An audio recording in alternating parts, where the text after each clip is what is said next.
Hola, hola amigos, es un gusto saludarlos. ¿Qué tal? ¿Cómo están? Esto es Mente Sana en Cuerpo Sano. Y la verdad es que estoy muy entusiasmado por lo que vamos a estar presentando el día de hoy. El día de hoy vamos a presentar pues algo que yo creo que es bastante esperado. Ya se ha hecho mucha publicidad y está muy esperado que en una semana se va a estrenar la película en la cual el actor principal es Joaquín Phoenix, que va a estar junto con Vanessa Kirby y que es referente a la vida de Napoleón. La película se llama Napoleón, hay muchísima publicidad al respecto, es una obra monumental, elaborada verdaderamente con grandes cantidades de extras. Yo creo que hay muchos efectos especiales y la verdad es que es una película muy esperada, muy, muy esperada. Yo creo que para los que están un tanto también alegres y contentos con lo que sería el tema de la historia, pues siempre el personaje Napoleón representa un personaje monumental, un personaje enorme que en realidad, pues viendo los cortos ya que se están presentando sobre la película, pues dejan claro que es un personaje que verdaderamente es difícil, es enorme, es gigantesco frente a lo que debería ser un actor. La verdad es que un actor que represente a Napoleón tendría que tener muchos dotes de de la personalidad tan aplastante que representa la figura de Napoleón y el mito alrededor de lo que sería Napoleón. Y bueno, pues precisamente con esto vamos a empezar lo que sería pues una serie de programas que vamos a estar haciendo aquí en Mente Sana con la revista Cuerpo Sano, que vamos a estar presentando pues de películas que tengan alguna referencia histórica para que también cuando vayamos a ver la película, que yo les recomendaría que la hicieran, la verdad es que está anunciado que va a ser una película brillante, que va a ser una película formidable, fabulosa, enorme y por supuesto que marca un hito dentro de lo que sería el fenómeno histórico y el fenómeno cinematográfico. Entonces, bueno, pues la verdad es que con esto vamos a empezar nuestra serie también de películas con historia. Si tiene algún contexto que vale la pena de repente prepararnos para poder estudiar, para poder ver la película con un contexto que nos ayude, pues la verdad esa sería un poco la idea de lo que sería nuestro programa. Es enorme lo que sería la historia de Napoleón. Tenemos muchos eventos, mucho que platicar. Esperemos que hoy avancemos bastante y seguramente vamos a tener una segunda parte en la cual vamos a tener que estar platicando acerca de Napoleón. Pero bueno, pues vamos a ver el día de hoy cómo empezamos. Napoleón va a ser un personaje que surge a finales del siglo XVIII, a finales de 1700, y que va a marcar el inicio del siglo XIX.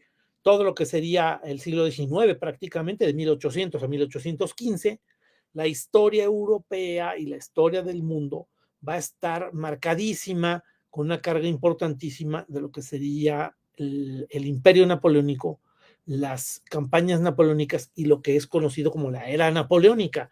Todo girando muy alrededor de la persona. La verdad es que no podemos negar que los eventos históricos que se han presentado a lo largo de la existencia de la humanidad, pues por supuesto que tienen una carga importantísima, y así es como debería estudiarse, una carga importantísima de los fenómenos sociales, políticos, económicos, culturales, pero también son marcados por personajes que en algún momento de repente establecen un parámetro de referencia.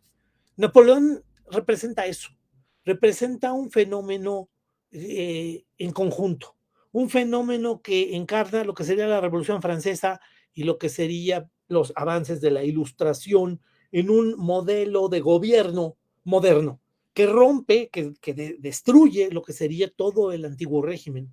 Y bueno, pues vamos a empezar precisamente para tratar de entender esto.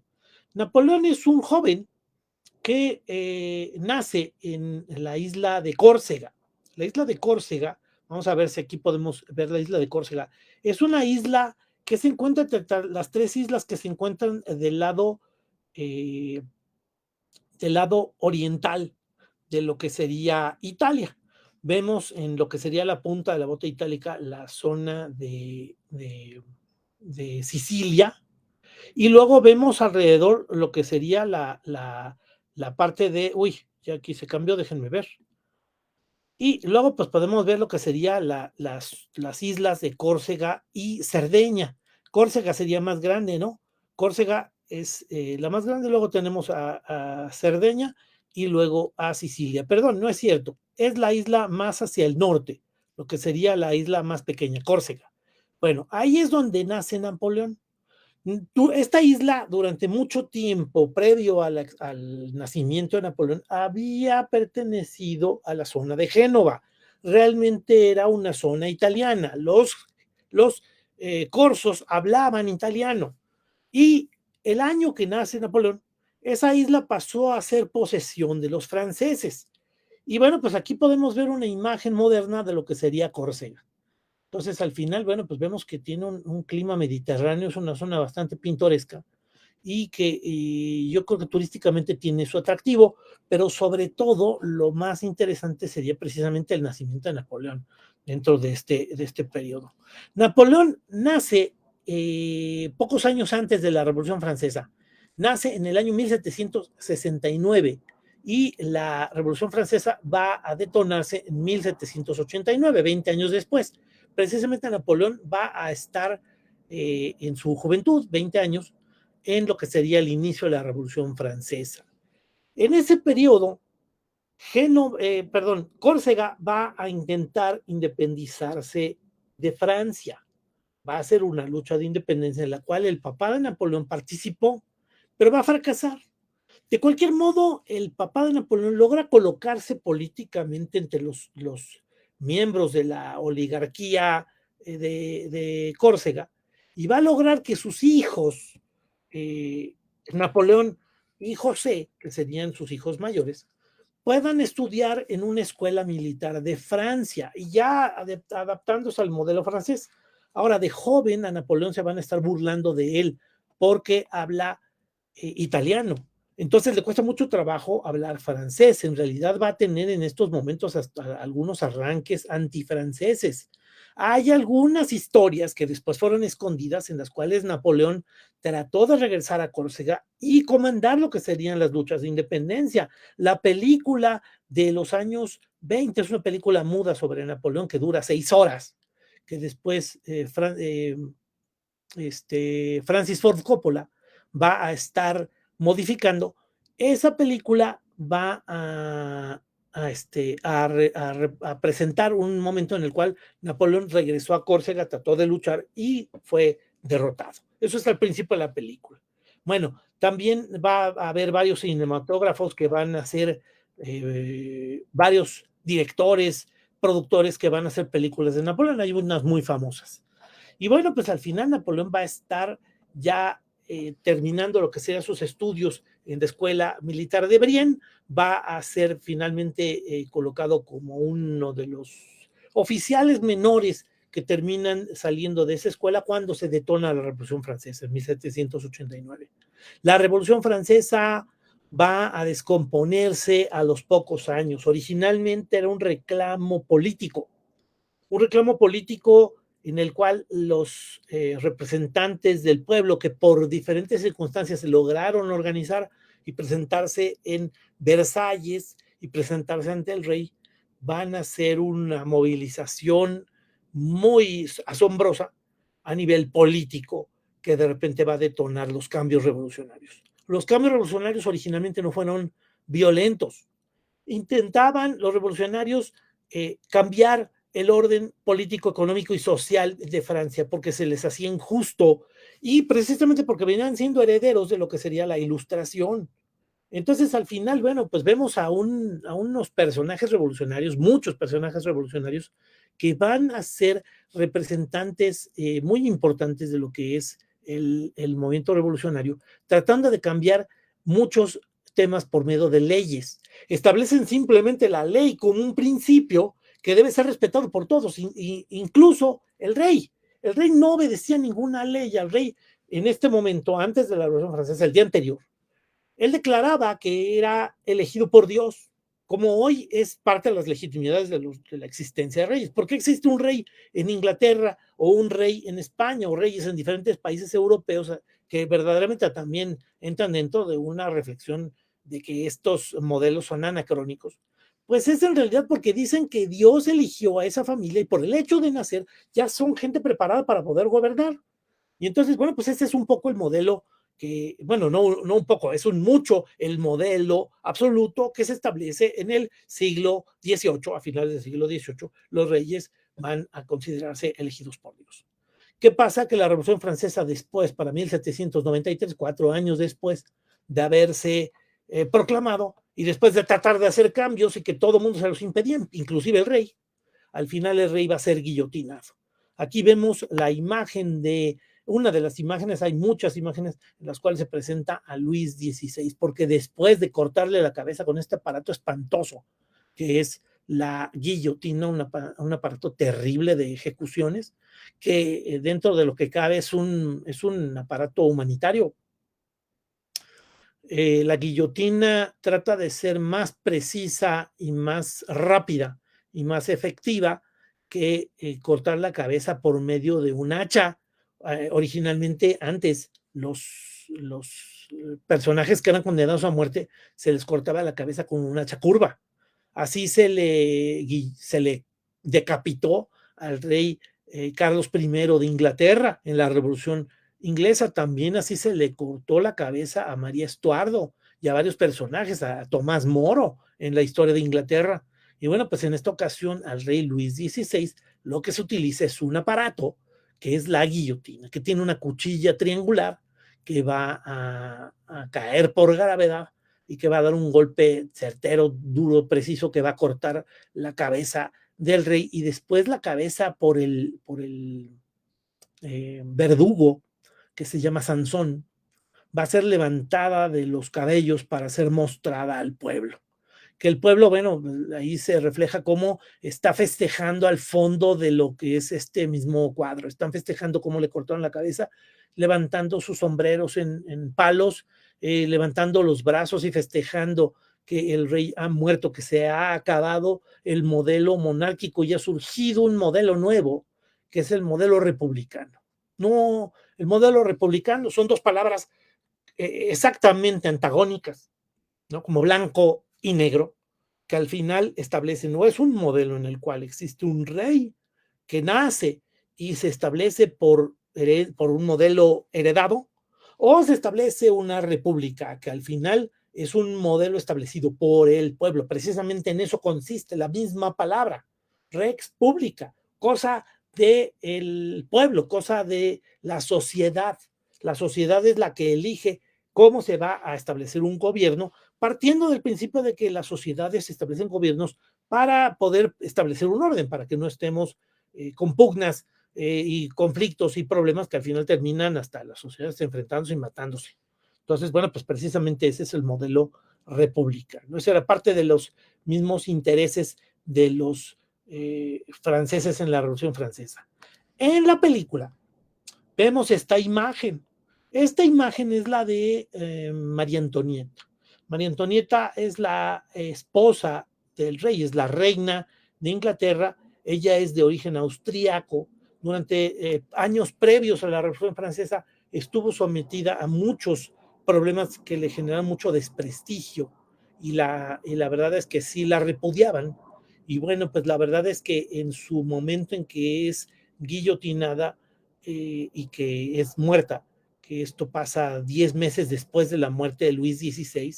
A Luis XVI lo matan en enero del 93, 1793, ya la reina la matan en octubre. Y bueno, pues la verdad es que la van a sacar al pueblo, la van a sacar en una carreta. Aquí vemos una imagen del momento. Este es un dibujo de un gran pintor, el dibujo que está del lado izquierdo es un dibujo de un gran pintor que se llama Jacques-Louis David, que va a hacer muchas pinturas de la Revolución Francesa. Y ahí va a pintar a la reina María Antonieta. Hay un libro que yo recomiendo ampliamente de Stefan Zweig, este gran autor austriaco de principios del siglo XX, que hace una biografía sobre María Antonieta.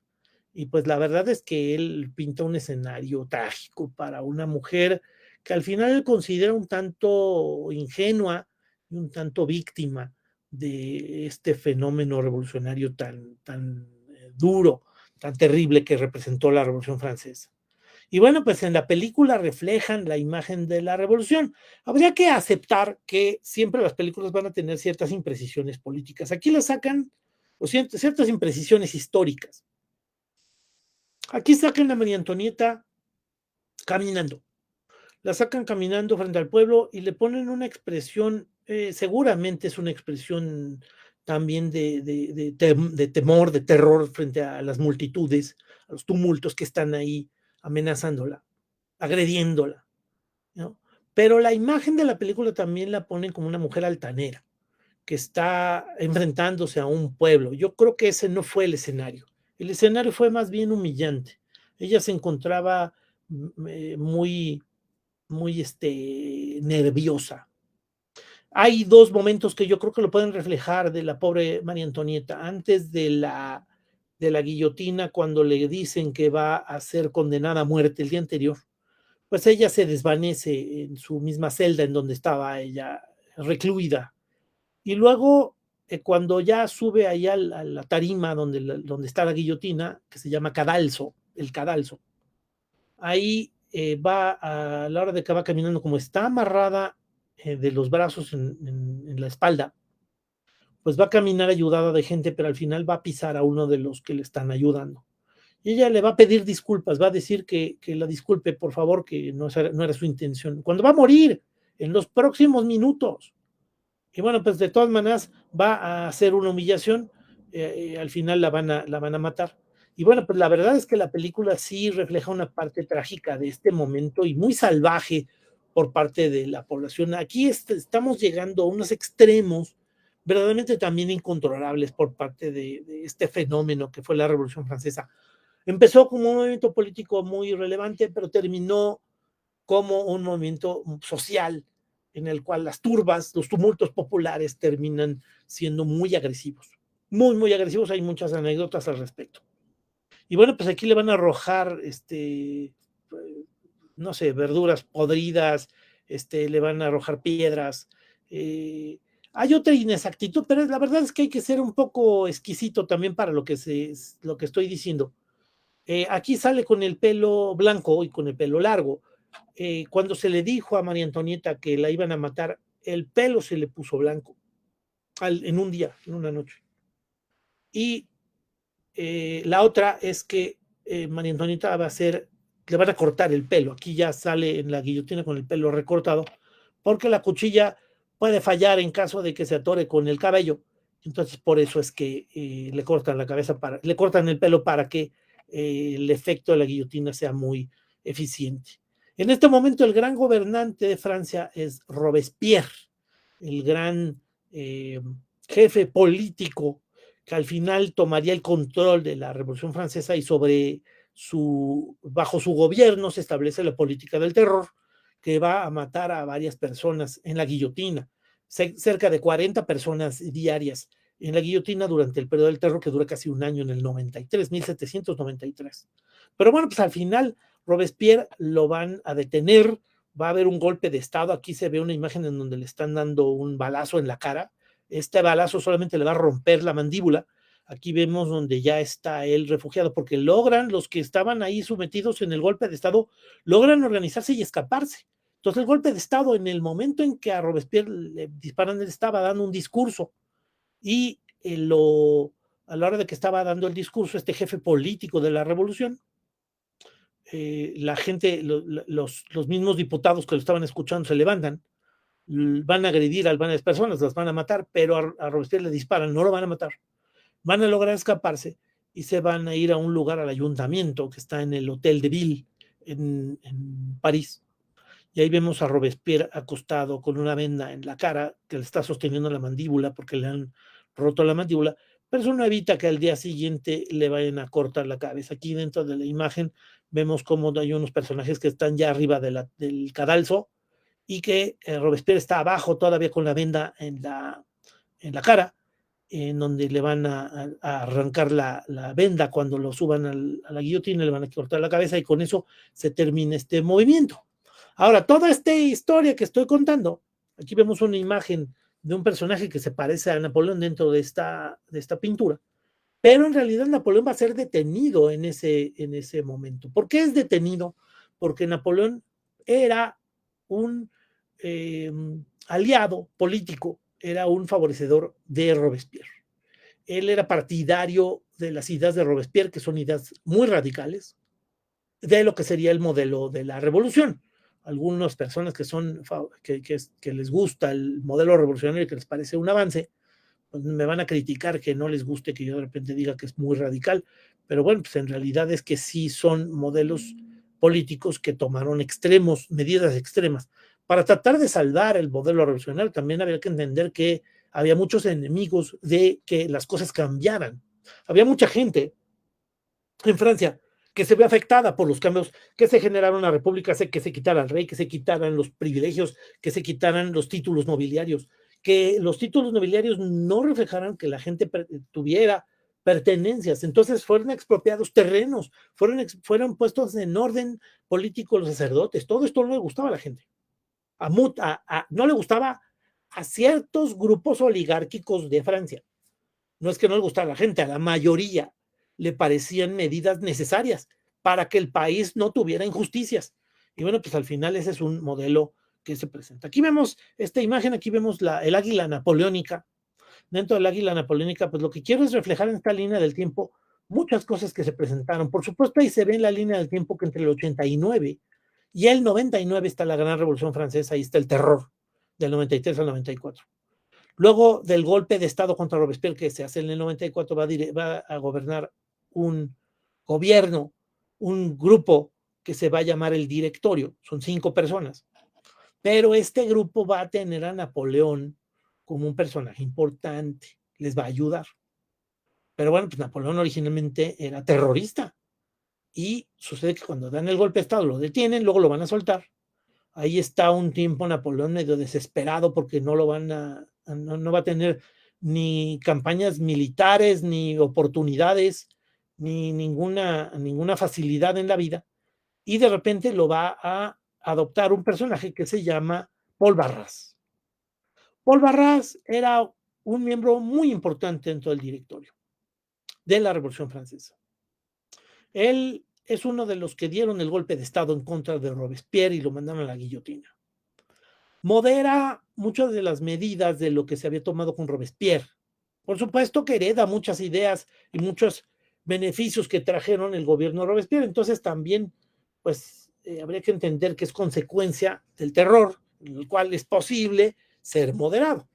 Y bueno, pues al final él va a ver a Napoleón como un personaje que le puede ayudar.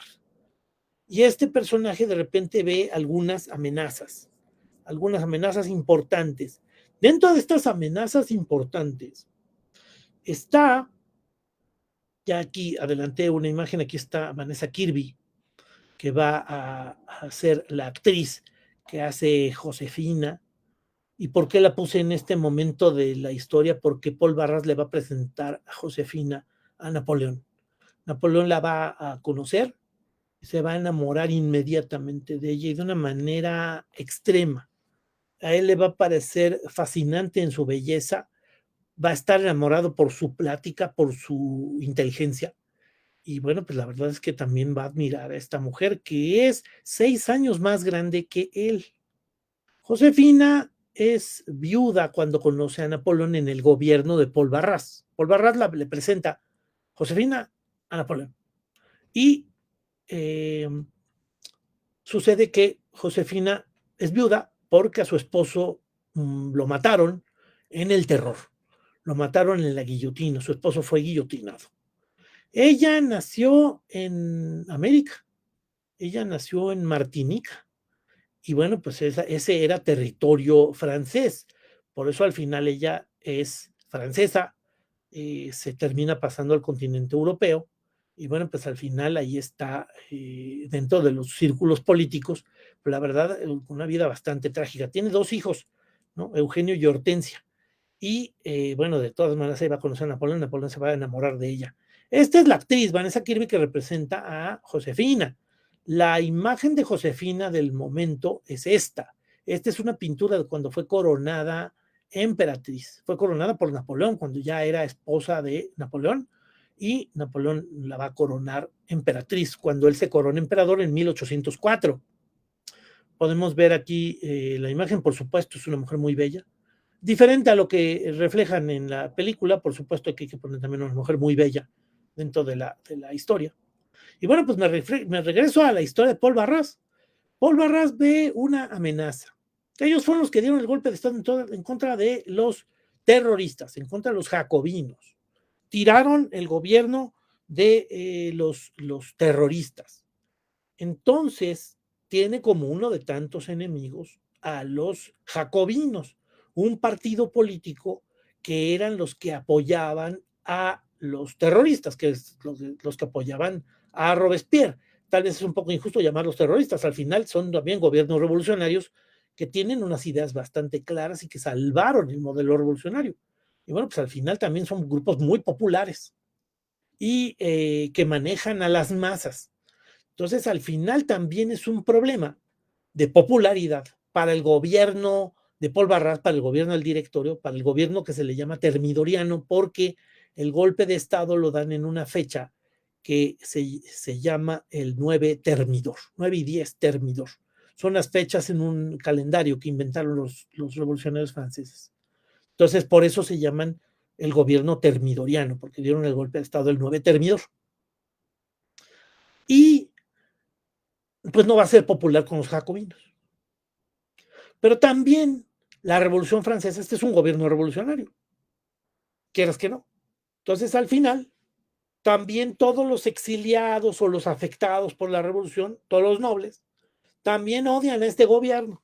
Quieren regresar al gobierno absolutista Luis XVI.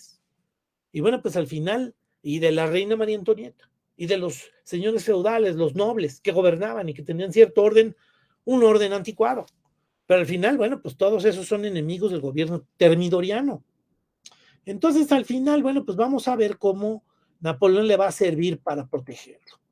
Napoleón va a salir a las calles de París y en una revuelta que hacen los jacobinos, también aquí sigue manteniéndose el calendario revolucionario. El calendario aquí maneja una fecha de un mes que se llama vendimiario, el mes de la vendimia.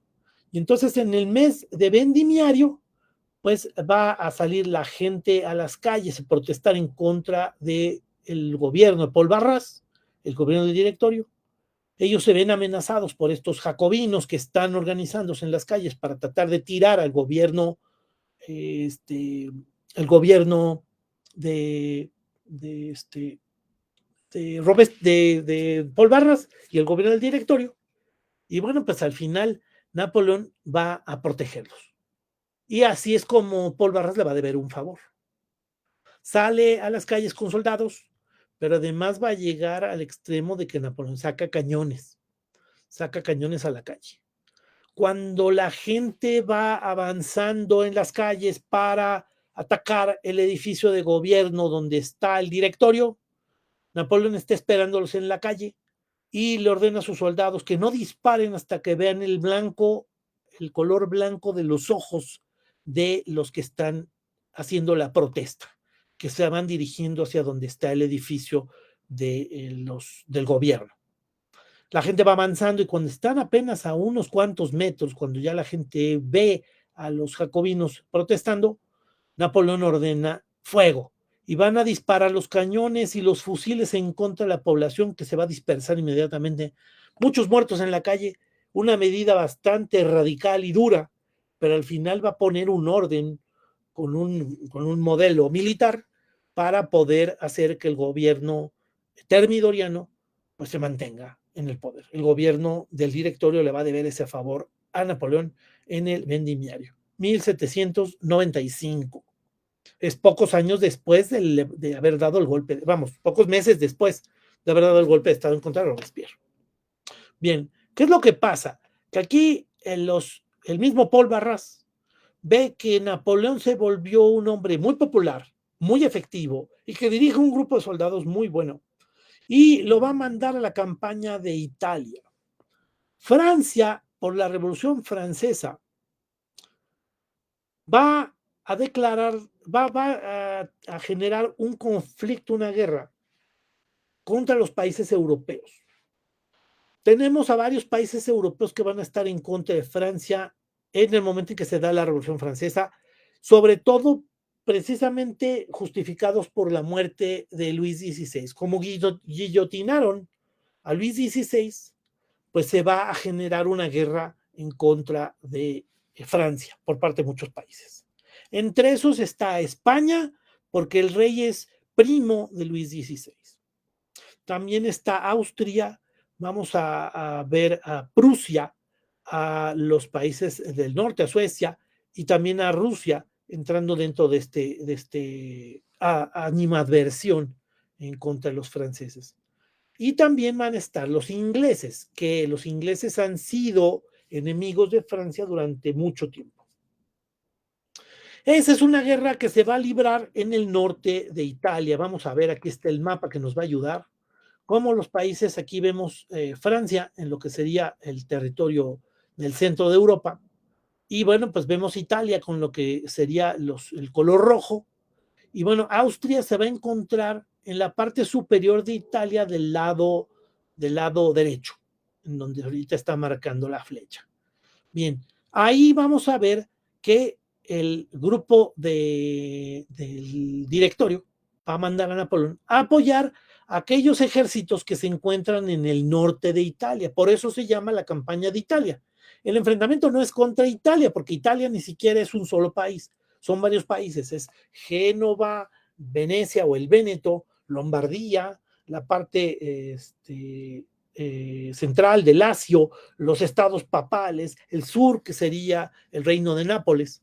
Y bueno, pues en realidad Italia está muy separada, está muy dividida. Y no, eso es ya ancestral, desde la Edad Media ya se encuentra Italia así dividida. Y bueno, pues en realidad es que el enfrentamiento es en contra de los austríacos.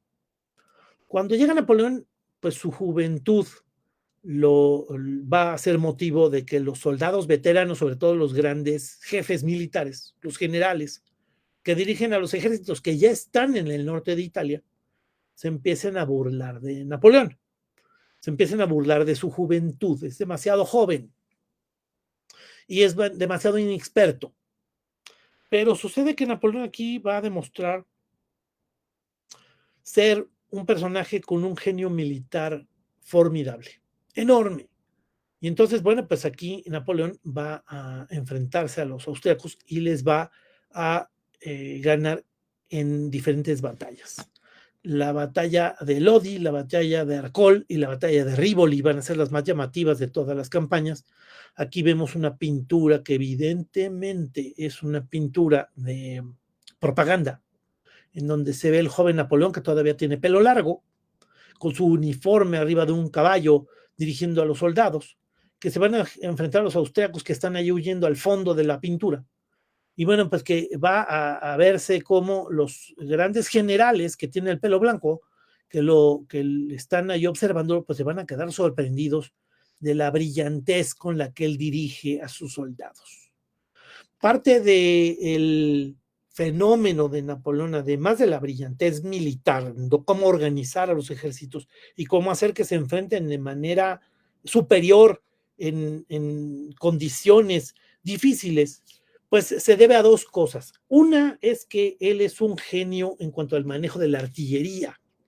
Esto que estudió en la escuela militar a donde lo mandó su papá, le arrojó la capacidad de ser un personaje que desarrolló la habilidad del manejo de la artillería. Todos los cañones que él pone en batalla son sumamente efectivos. Aquí, además, tiene el segundo elemento, la disciplina de los soldados que van a ser dirigidos por Napoleón. Napoleón, llegando, les va a decir un discurso muy inspirador. Les va a decir que son herederos de los principios de libertad que busca la Revolución Francesa. Pero además les va a decir que son hijos de la patria y que están defendiendo a sus familias. Y todo esto ya venía siendo una efervescencia emocional que ya los soldados traían de la Revolución Francesa y que los mismos generales ya viejos, no podían, no habían logrado inspirar a sus soldados de esa manera. Y entonces, pues Napoleón también comprende en qué condiciones se encuentran los soldados. Les dice en su discurso inicial que, no tiene, que sabe que no tienen zapatos, que en algunos casos no tienen armamento, que no tienen uniformes, que tienen los pantalones rotos. Y aún así les pide que luchen, que logren avanzar sobre el ejército enemigo, que están haciendo un avance histórico y que están cambiando todos los parámetros que dirigen a las sociedades del momento, porque están cambiando la historia de Europa. Y esa inspiración, ese discurso con el cual se dirige a sus soldados, por supuesto que los inspira. También otra de las características es que Napoleón en los campamentos donde están los soldados va a platicar con ellos en la noche, se va a acercar en los campamentos en donde están alimentándose, donde están refugiándose, donde están tomando calor, los va a estar escuchando. Por supuesto que eso va a generar mucha inspiración entre los soldados. Esa va a ser una característica que va a traer Napoleón durante toda su vida. Durante toda su vida. Y bueno, pues la verdad es que la batalla de Arcole, una de las más llamativas, va a lograr ser uno de los triunfos más importantes. ¿Qué es lo que va a lograr Napoleón con esto? Pues por supuesto que va a empezar a avanzar sobre Arcole, Rivoli, Lodi, y al final se va a dirigir hacia Venecia. Y entonces empieza a acorralar a los soldados hacia lo que sería el territorio austriaco. Empieza a provocar que los austriacos se replieguen. Hay un grupo de soldados, de estos generales muy expertos, que se van a dirigir a Roma, van a desviarse y van a separarse del ejército napoleónico, que yo creo que ahorita hacerlo sería un error, pero se van a dirigir hacia Roma para asaltar Roma, robar, saquear la ciudad de Roma, y además ahí van a secuestrar al Papa. Y secuestrando al Papa, que ahí Napoleón no participa en eso, Napoleón estaba dirigido hacia Austria, estaba en otra campaña, se estaba dirigiendo hacia Venecia, hacia el norte, pero ese grupo de soldados rebeldes se van a dirigir a Roma, van a secuestrar al Papa, se lo van a llevar secuestrado a Francia, y pasando por Suiza, por los Alpes, el Papa se va a enfermar. El Papa se llama Pío VI, y se lo van a llevar a Francia. Y cuando llegan a Francia, el Papa ya está muy enfermo, precisamente por ese maltrato. Pero bueno, Napoleón sigue combatiendo hacia lo que sería Austria. Todos los días él está haciendo dos cosas muy relevantes que son muy importantes. Una es que le está escribiendo a su esposa Josefina, con la cual está enamoradísimo, está totalmente entregado, está verdaderamente extasiado y feliz de su esposa. Le está contando todos los días, le escribe cartas. Josefina, que no estaba tan enamorada de él y que no lo quería realmente, que se casó tal vez por una conveniencia política, porque fue obligada tal vez por barras, pues recibe la carta y se sabe que ella se quejaba con sus amigas de que recibía cartas y cartas y que ya no sabía qué hacer porque ni siquiera le daba tiempo de leerlas, pues entre otras cosas por falta de interés. Pero por supuesto que se sentía abrumada y muy halagada, pero también harta de un Napoleón tan empalagoso en ese momento. Pero todos los días le escribe Napoleón. Al final, cuando está en la campaña de Italia, combatiendo a los austriacos, va a tomar unos castillos que se encuentran en el norte de Italia y va a pedir a Josefina que lo alcance. Le va a mandar soldados, le va a mandar una carreta. Al final, Josefina pues se siente obligada, es la esposa de Napoleón, va a tomar la carreta, se va a dirigir hacia el norte de Italia y cuando llega al castillo ahí en el norte de Italia, Napoleón la recibe en el castillo todo lleno de flores, todo un castillo lleno de flores, y pues la verdad es que la va a sorprender. Bueno, Napoleón va a continuar con lo que sería ese comportamiento. El otro aspecto que también es importante, y yo creo que tiene un impacto político importante, es que Napoleón también se llevó una imprenta que podía trasladar con sus soldados. Entonces, de cada evento que tenía en el cual triunfaba, él escribía un pequeño periódico, lo imprimía. Por supuesto que con ese también se lo mandaba a sus soldados para que se inspiraran, pero esos periódicos se enviaban a París y se repartían en la calle. Con lo cual Napoleón empezó a tener muchísimo prestigio, ya avanzó en Lodi, ya avanzó en Rivoli, ya avanzó en Arcole, logró tomar el norte de Italia, logró entrar a la ciudad de Venecia. y entrando a la ciudad de Venecia, logró ver los canales de Venecia. Los mismos soldados de Napoleón van a robarse los caballos de bronce de la Catedral de San Marcos de Venecia y se los van a llevar a París. Esos caballos actualmente posteriormente fueron regresados a Venecia y actualmente se encuentran en Venecia, pero fueron robados durante un tiempo por los ejércitos napoleónicos. Ese sí fue un robo que se hizo en esa época. En un programa de radio que estábamos hablando hace años de la historia de Napoleón, me preguntaba uno de las personas que estaban ahí en el programa, me preguntaba que si era cierto que Napoleón también en esa campaña se había robado la Mona Lisa. Y es cierto que Napoleón se robó la Mona Lisa, pero no fue en esta campaña. Fue precisamente cuando después de un golpe de Estado que él va a pedir el cuadro que se encuentra en un castillo en el sur de Francia. Ese no fue robado de Italia, fue robado en Francia, fue sacado del castillo original donde se encontraba para después ser llevado al Palacio de las Tullerías donde Napoleón lo va a tener en su cuarto. Al final lo va a sacar de su cuarto, entre otras cosas hay muchas personas que dicen que es porque a él le asustaba que desde la posición en que tú estuvieras en el cuarto, veías el cuadro de la Mona Lisa y la Mona Lisa te estaba viendo, entonces que eso lo ponía muy, lo inquietaba mucho y no le gustaba. Entonces al final por eso es que duró poco tiempo el cuadro de la Mona Lisa en su cuarto, pero no fue de la campaña de Italia. Bien, Napoleón va a seguir avanzando hacia Austria y al final va a llegar a las puertas de Viena. Y llegando a las puertas de Viena va a obligar a que los austríacos se rindan. Una guerra que había empezado en el 92, precisamente cuando empezaron los problemas con el rey. Un conflicto que se complicó y se acrecentó con la muerte del rey en el 93. Y que para 1797 ya llevaba 5 años de presentarse. ¿Cómo es posible que Napoleón en unas cuantas semanas haya logrado vencer a los ejércitos austriacos para replegarse en Austria y haya invadido Austria, y haya llegado a las puertas de Viena y haya hecho que se rindieran los austriacos? Era sorprendente, era monumental ese avance. Aquí vemos, bueno, por supuesto, las campañas de Napoleón, y quiero presentar aquí la imagen de Napoleón pintada en esos momentos y la imagen de Napoleón en la película con Joaquín Phoenix, de ese uniforme. Podemos ver cómo la representación del uniforme es brillante, es sorprendente, es fabulosa. Y bueno, pues también la personalidad de Joaquín Phoenix, de un gran actor.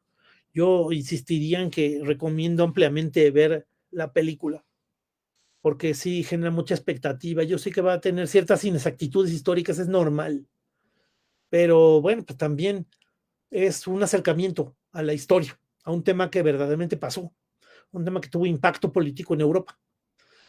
También recomendaría libros. Hay varios libros. Vincent Cronin es uno de los biógrafos de Napoleón.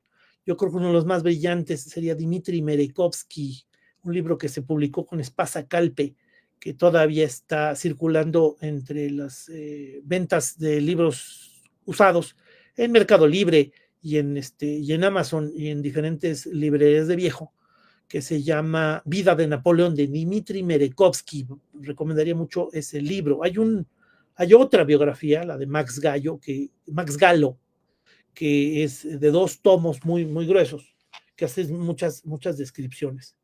Otro de los biógrafos de Napoleón va a ser Stendhal. Entonces, al final, pues vemos que hay muchos personajes que van a hacer biografías de Napoleón, series importantísimas. Napoleón fue personificado por Marlon Brando, fue también hecho en una película, en una serie de televisión de los años 80 con Amanda Sand, que al final Jacqueline Bisset es Josefina. Siempre que presentan a Josefina la han presentado con mujeres muy bellas. Jacqueline Bisset fue la Josefina de la serie donde estuvo Amanda Sand. Y también pues hay otra serie que se hizo en los años, a principios del 2000, en la que participan diferentes actores brillantísimos, John Malkovich, que bueno, pues la verdad es que vale mucho la pena verlo. Bueno, pues Joaquín Phoenix es otro de los personajes. Napoleón es un personaje que te atrapa, es hipnotizante, es verdaderamente brillante, es electrizante su presencia, su personalidad, su historia. Y bueno, pues por supuesto es que vale mucho la pena aprovechar cualquier momento para poder ver cualquier tipo de hazaña. Y bueno, pues lo que decíamos, él mandaba sus periódicos a París, inquietaba mucho al gobierno del directorio. El gobierno del directorio seguía siendo bastante impopular, aunque se mantenía bajo las bayonetas de los soldados. Y la gente ya se había apaciguado, de todas maneras era un gobierno muy impopular. Había tenido cambios políticos, pero Paul Barras ahí se mantenía como jefe político de este grupo.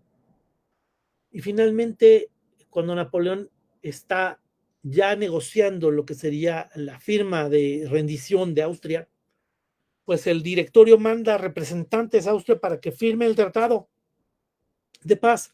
¿Cómo se van a negociar las indemnizaciones, los pagos, las concesiones? Y sucede que cuando llega Napoleón ya cerró las negociaciones y sucede que además las hizo todavía mucho más efectivas para Francia de lo que llevaban los embajadores. Les logró arrebatar territorios del norte de Italia, del este de Francia.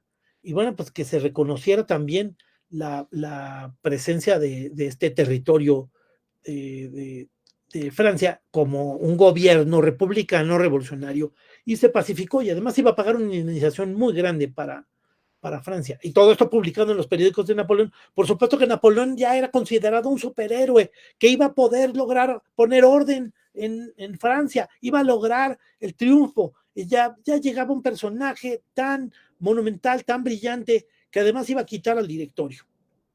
Y bueno, pues precisamente ese riesgo es el que ya el directorio siente que es un problema la existencia de Napoleón. Napoleón va a regresar a Francia, pero también sabe medir las condiciones políticas. Y él mismo propone que como el gran enemigo de Francia es Inglaterra, que se encuentra al norte, en la isla, lo podemos ver acá, pues sucede que él propone, hay ideas ya desde antes de cómo invadir Inglaterra, pero eso es prácticamente imposible. ¿Cómo invadirla? No se puede. Napoleón lo que propone es que vaya a hacerse una campaña para hacer un bloqueo económico, un bloqueo comercial. Inglaterra hace mucho comercio con Asia, hace mucho comercio con la India. Y entonces, bueno, pues Napoleón le parece una idea importante, una idea brillante, dirigirse hacia el sur del Mediterráneo, dirigirse hacia el norte de África, conquistar Egipto y atacar al Imperio Otomano, que es aliado de los austríacos, de los ingleses, avanzar sobre el Imperio Otomano hacia Siria y finalmente por ahí avanzar hacia la India y lograr hacer que se rinda la India y con eso lograr el bloqueo comercial con Inglaterra para que Inglaterra se rinda.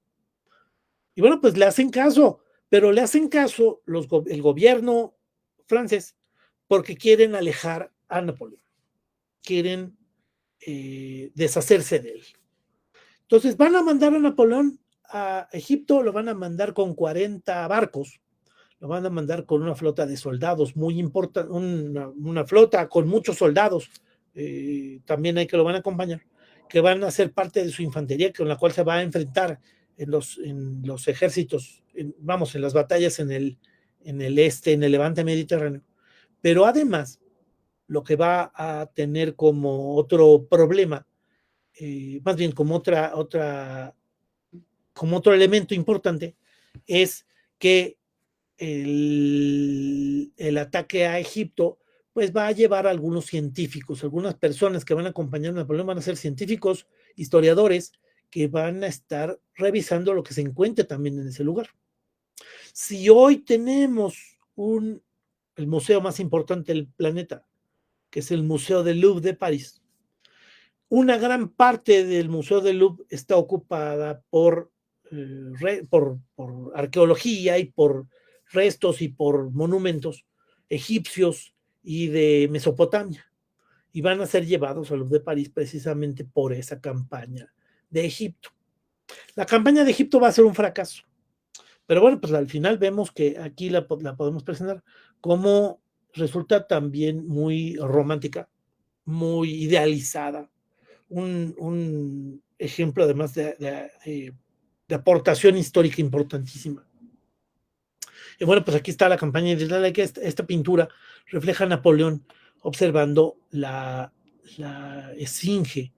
Hay muchas leyendas de que la nariz de la esfinge se la rompieron los soldados franceses cuando llegaron ahí disparándole con los cañones a la nariz. No, cuando él llegó ya la nariz ya no estaba, ya estaba destruida, ya la esfinge allí la vemos que está enterrada, porque en realidad pues hoy ya está exhibida y ya se le ven a la esfinge los brazos, el cuerpo, las patas.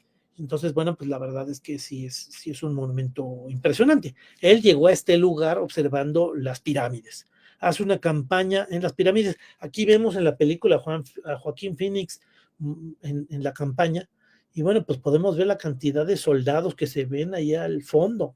No dudo de que esta película tenga muchísimos efectos visuales hechos por computadora y que se haya hecho muchas aportaciones digitales, pero la verdad es que también la cantidad de soldados, los uniformes es algo sorprendente, es impresionante.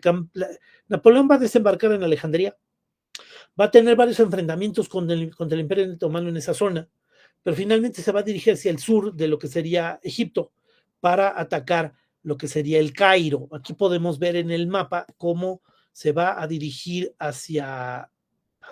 desde Francia, desde el sur de Francia, se va a dirigir desde el Puerto Juan hacia lo que sería el norte de África, va a avanzar sobre el borde de la costa africana, va a dirigirse a Alejandría y finalmente va a atacar el Cairo. Va a tener ahí diferentes enfrentamientos, uno en Alejandría, otro en el Cairo, uno en las pirámides, que están del otro lado del río Nilo. Y bueno, pues al final ahí es como va a someter y va a pacificar el lugar. Los soldados turcos que se encuentran en ese lugar son muy aguerridos, tienen unas armas muy temibles que se llaman las cimitarras, que son estas espadas curvas. Precisamente por el movimiento del soldado a la hora de extender su brazo, la espada va poniendo todo su filo de manera diagonal sobre lo que va cortando. Por supuesto que hace unos destrozos terribles esa arma. Va a ser utilizada por los soldados, que además en estos lugares esos soldados se les llaman mamelucos. Es el nombre que reciben. Los soldados mamelucos van a terminar siendo vencidos por Napoleón en las diferentes batallas que se van a presentar ahí. Y al final se van a convertir algunos de estos en aliados de Napoleón al final de la campaña. Esta campaña va a durar poco más de un año. Va a ser muy dura para Napoleón y va a ser muy difícil. Pero finalmente, ante la rendición del gobierno local de Egipto, pues al final le van a reconocer su triunfo y lo van a recibir en una recepción importante. Parte del enfrentamiento lo obligaba a que cuando vencía en una batalla, capturaban prisioneros y les hacían jurar que no se iban a volver a enfrentar y los soltaba. Y pues si él veía después algún soldado que no cumplía su juramento, lo mandaba a matar. Entonces en un siguiente enfrentamiento volvió a ver a los mismos soldados y ahí sí tomaba algunas acciones mucho más radicales, pero bueno, pues originalmente esa era parte de los enfrentamientos. Y bueno, también llama mucho la atención que él va a lograr escaparse de las flotas inglesas en ese trayecto que hace desde Francia hasta Alejandría, porque pues la verdad es que lo ayuda mucho el clima y también lo impetuoso que estaban los soldados, la flota inglesa por atrapar a los soldados franceses. Ellos sabían ya de Napoleón, sabían del ataque sobre Egipto, no sabían bien cuáles eran los planes, terminaron persiguiendo a Napoleón, pero después en un momento de repente lo rebasaron sin darse cuenta y llegaron hasta Siria y regresaron, y cuando llegaron a Alejandría ya Napoleón había desembarcado en el puerto de Abukir. Los barcos franceses estacionados ahí fueron atacados por los ingleses y fueron destruidos totalmente. La flota fue destruida, con lo cual Napoleón ya no pudo escaparse de Egipto. Hizo un avance por tierra hacia el norte, hacia Siria. Va a tener diferentes enfrentamientos, uno en San Juan de Acre, pero finalmente ahí sus soldados van a enfermarse. Les va a dar una fiebre de cólera y al final van a terminar, y fiebre tifoidea, y van a terminar regresándose a Egipto. En Egipto, atrapado, lo van a agasajar, pero Napoleón está muy inquieto, ya quiere regresarse. Y bueno, pues él va a estar muy inquieto, no le va a gustar que esté Francia tan convulsa, que él esté atrapado, que no puede regresarse. Por supuesto, va a haber todo un gobierno que él va a estar estableciendo en ese lugar. Y lo van a agasajar con fiestas. Hay una muy llamativa en donde le van a dar 30 platillos diferentes. A lo largo de la comida que le hacen celebraciones en uno de los palacios ahí en Egipto, que es muy fresco porque está hecho con grandes piedras adentro, él está muy refrescado y pues afuera era un desierto. Y bueno, pues al final ahí lo van a agasajar con diferentes platillos, le van a dar 30 platillos diferentes, se los presentaban 10 minutos y luego lo retiraban y traían el siguiente platillo.